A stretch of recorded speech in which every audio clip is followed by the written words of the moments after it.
er náttúrulega rosalega gefandi vinna og rosalega skemmtileg. Og þessi tími sem núna, jólin, náttúrulega alveg bara maður fer aftur í barnið í sér. Þetta óbúslega skemmtilegt að vera mættur í vinnuna bara 9 morgna og byrja að syngja jólalög. Og föndra og myndlistasköpun og útiveran og skreita með börnunum og búa til jólapakka og þetta bara allt rosalega skemmtilegt.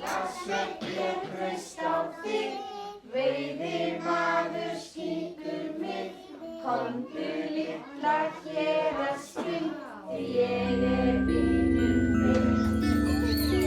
Það náttúrulega alltaf álag á leikskóla.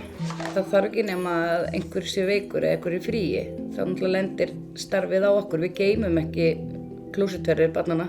Við þurfum að gefa öllum börnunum að borða. Þannig að það náttúrulega álag alla mánuðina. Og jólin ekkert sérstaklega meiri álagsmánuður en bara janúarmánuður. En bara ef það vel mætt í húsið og þá gengur allt eins og á að ganga.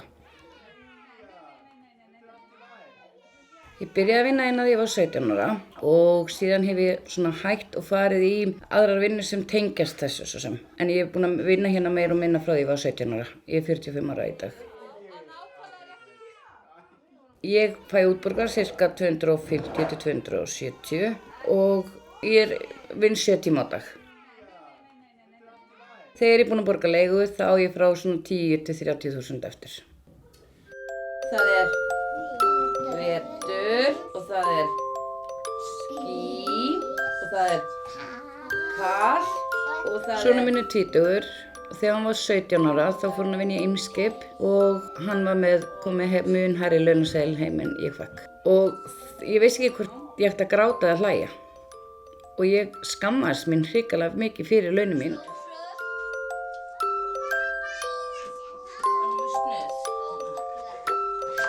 Það halda rosalega margir þessi létt að vinna á leikskóla.